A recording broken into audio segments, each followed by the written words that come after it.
Shalom saudaraku, mari kita melanjutkan pembahasan kita dari Ibrani pasal 3 ayat 6, Rumah Allah yang bertahan, tetapi Kristus setia sebagai anak yang mengepalai rumahnya, dan rumahnya ialah kita, jika kita sampai kepada akhirnya teguh berpegang pada kepercayaan dan pengharapan yang kita megahkan. Suara gemuruh terdengar saat badai menghantam pantai. Di tepi laut, dua rumah berdiri berdampingan. Yang pertama dibangun di atas fondasi pasir mulai goyah.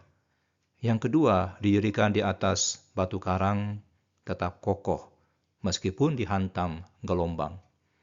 Perbedaannya bukan pada penampilan luar, tetapi pada dasar yang tidak terlihat, pada apa yang menjadi pegangan rumah itu.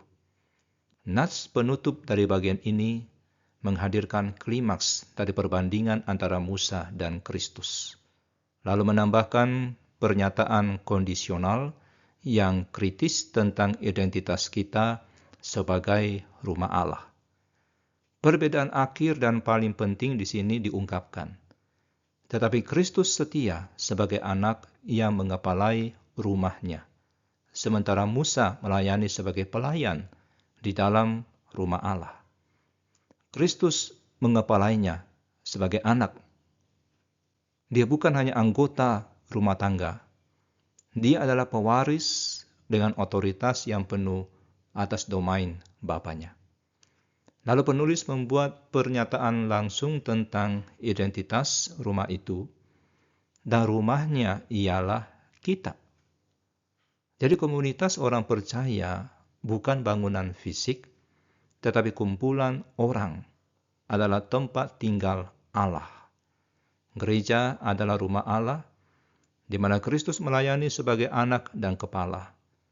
Kata ganti kita yang tegas mencakup semua orang percaya sebagai anggota rumah tangga Allah di bawah otoritas Kristus. Tetapi perhatikan klausa kondisional penting yang mengikuti. Jika kita teguh berpegang pada keberanian dan pengharapan yang kita megahkan. Kata Yunani ini mengungkapkan kondisi yang diperlukan.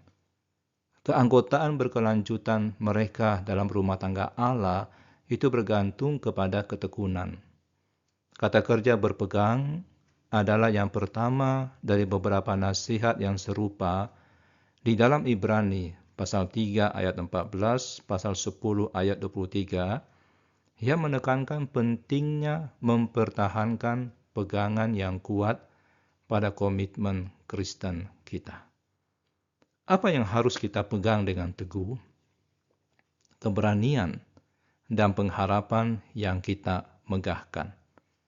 Yang pertama mengacu pada keyakinan yang terbuka dan berani di hadapan Allah, yang berakar pada karya penebusan Kristus. Yang kedua menunjuk pada apa yang kita banggakan, isi pengharapan kita daripada tindakan subjektif berharap. Bersama-sama ini mewakili keberanian saat ini dan harapan masa depan yang menjadi ciri iman Kristen yang otentik. Nah, saudaraku, pernyataan ini berfungsi sebagai engsel yang menghubungkan penjelasan tentang keunggulan Kristus atas Musa dengan peringatan berikutnya tentang ketidakpercayaan dan kemurtadan. Ini mengingatkan kita bahwa posisi istimewa kita membawa tanggung jawab. Kita harus bertekun untuk menunjukkan realitas iman kita, adanya iman di dalam diri kita. Apakah kita benar-benar rumah Allah? Ya, jika kita terus berpegang pada keberanian dan pengharapan kita. Istilah kondisional ini bukanlah ancaman, tapi undangan. Undangan untuk membuktikan keaslian iman kita melalui ketekunan. Rumah Allah terdiri dari mereka yang tetap komit pada Kristus sampai akhir. Hari ini pertimbangkan, apakah saudara berpegang teguh pada pengharapan saudara di tengah-tengah tantangan? Apakah saudara mempertahankan keyakinan saudara bahkan ketika keadaan tampak suram, ini adalah tanda bahwa saudara adalah bagian dari rumah Allah. Mari kita berdoa.